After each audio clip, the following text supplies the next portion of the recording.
What's happening, people? And once again, welcome back to youtube.com/CubCamTV for this, another edition of the CubCast Daily, our daily news section we've been running on the channel recently, exploring different news stories, different events, and different discussions surrounding international music. We're based here in the UK, so when we say international music, we mean the likes of Afrobeats, Amapiano, dancehall, reggae, and everything in between. And today we are getting into a very exciting discussion. Before we do get into that, though, however, I want to say thank you to all the new subscribers. You guys are absolutely killing it on the video, likes and on the views and things like that. The channel has never been better off than it currently is, so big up each and every one of you for your undying support. It's incredible. The channel just went past 50k and we're already hurtling towards 51k, which is absolutely crazy. I never thought we'd hit 50, let alone 51. It's crazy the amount of numbers we're currently doing, so big up each and every one of you and the enthusiasm you guys are showing for the videos. It gives me life. I'm a little bit under the weather at the moment, but it makes me still want to make videos because you guys seem to enjoy them, so there we go. If you are new, do make sure you are getting involved by hitting that subscribe button on the right hand side of the page. Of course, turning notifications on,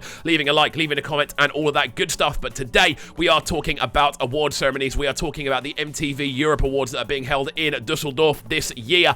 The official nominations have recently been released earlier on today, which we're going to be diving into. And now, obviously, this is a ceremony that has an officially categorized Best African Act, so that's going to be the main sort of point of this video, discussing the nominations and who we think can win and how their sort of sound may have affected more of a European audience, which would be quite cool to do. But there's a couple of bits I do want to look at alongside that award. The first is very simple, the Best New Award.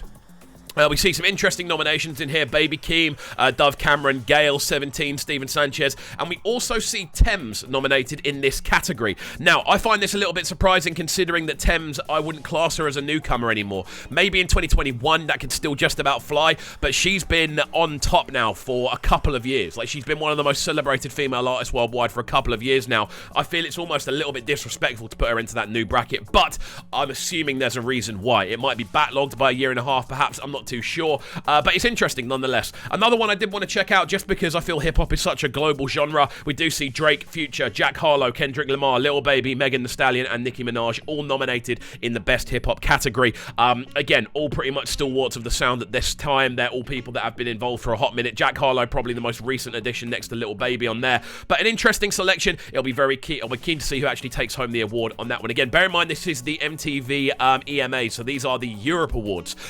Presumably this means the kind of effect that these artists are having on European audiences rather than kind of like a global one or an Americanized one, which is cool to see. But we are going to take a look at the awards and the nominations more than anything else for the Best African Act. It's a very interesting list this year.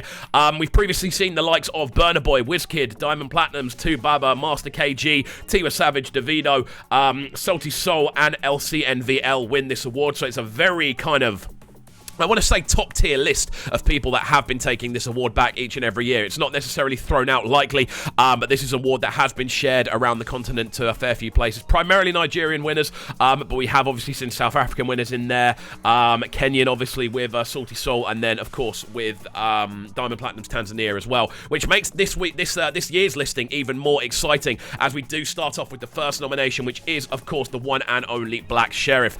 I'd have found it very surprising if Black Sherif wasn't nominated for this, considering the success of both Quaku the Traveller and, of course, Second Sermon way before the album was even announced. We've spent the last week or so, if you've been following the channel, and you could well be a new subscriber, so you've probably come in on that regards by checking out one of the Black Sherif reviews. This guy has been absolutely killing it with numbers. He's been absolutely killing it with streams. So it would have been very bizarre to not see him nominated in this. He's had an incredible global impact around the globe, but also in Europe as well. His numbers are doing fantastically across Europe, and obviously the new album, The Villain I Never Was, is absolutely game-changing in regards to just international rap music more than anything else. So cool to do this with such a minimal approach on features. Only BURNA Boy featuring on a remix as well. It's crazy. It is actually crazy seeing how well this project is doing. But that's the first name nominated on the listing. We also see the likes of Ayra Starr nominated, which is a very cool one to see.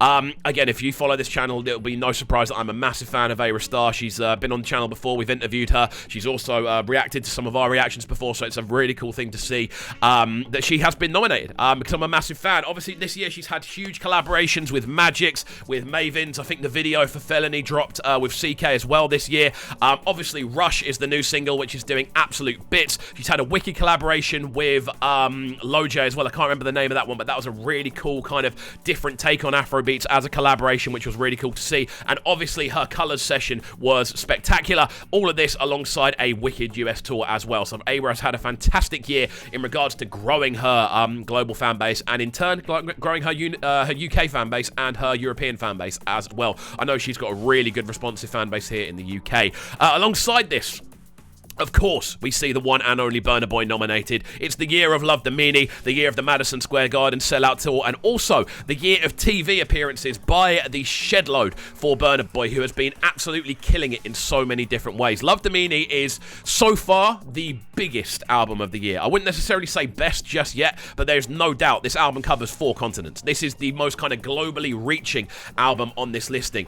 Bringing in, obviously, the likes of Ed Sheeran on there, some other big European names as well, some big obviously American names and South American names. This is an album that did incredible things on a global scale. Burna's also obviously had the Madison Square Garden show, which I mentioned, which was an incredible feat. He's had some wicked shows in the UK as well. The guy's absolutely killing it. And there's no getting away from the fact that he is one of the biggest names in world music right now. So it'd be very bizarre if he wasn't nominated for this, to be honest with you. We also see Thames nominated as well. Now, going through her actual releases this year, there haven't been that many. Obviously, she features on the new Show Dem Camp project. She's on the wicked Future and Drake collaboration. Also, she has had a huge kind of combination of tours. I had the absolute pleasure of seeing her in Brighton, my hometown in the UK, earlier this year while she was in the UK, and she was doing a number of different shows. But alongside this as well, of course, she features on the Wakanda Forever soundtrack with her cover of No Woman, No Cry, and obviously a ton more. She's been kind of front and center at a lot of awards, like meeting a lot of very important people and being kind of pictured with a lot of people. She obviously did feature at the WizKid O2 show as well, so she has had a very big year. Not necessarily as much for the track she's released, but more so for the infamy she has kind of pushed with, which is a great thing to see. Alongside this, as we move forward even further, we do see Tanzania's ZUCHU nominated, someone we've been featuring on the channel quite heavily as of late. Big collabs this year, obviously with the likes of Harmonize, Diamond Platinums, Ray Varney, Adekunle Gold, as well as a ton more. Some huge festival performances, as well as a ton of super well-received singles for ZUCHU. She has been absolutely killing it. And again, the ZUCHU fan base are incredible. Whenever we post a ZUCHU video, you guys are on it straight away, and it's great to see. And it's great to see her nominated for this. I wasn't sure about her kind of European fan base, but clearly it's there, and that's a great thing to see because she's been absolutely killing it over the last 18 months, to be honest with you. And then in the final nomination position, we see Musa Keys nominated. Obviously had a wicked tune out earlier this year with Louis go by the name Salema. Also, that's been remixed by Victor, of course. It's really been one of the spearhead figures alongside this in pushing the Amapiano sound to a global audience, and of course a European audience being included in that. We also see obviously the Teo Season project be launched as well, so it's a fantastic list this year. That's all the nominations that we've seen, unless I've misread one of them, but I'm pretty sure that's all of them. It's an incredible list of artists, and genuinely, I think my vote would probably go to Burna purely because of the success of Love the Meanie, but I would have to say, for me, Black Sherif is not far behind, purely because of the impact he's had in such a short space of time, and the amount of people that are now chanting Black Sherif songs around the world.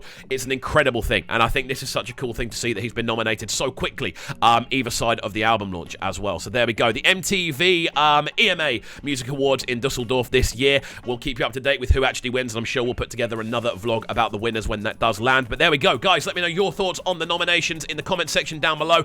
Also, let me know your thoughts on Thames being nominated for the best new act. I feel it's almost a little bit disrespectful at this point because she's been absolutely killing it for a few years now, and to an American market for a couple of years as well. So do let me know your thoughts on that. And of course, if you think someone else should have been nominated, maybe a WizKid perhaps, or a Diamond Platinums again this year. He obviously had the EP out, which was incredible.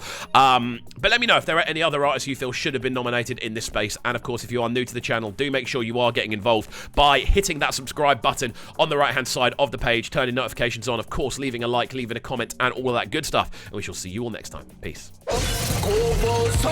Sounding so good right now. But they're sounding a bright and town. Make sure you subscribe to the YouTube channel right now, CubCast TV. Stay locked.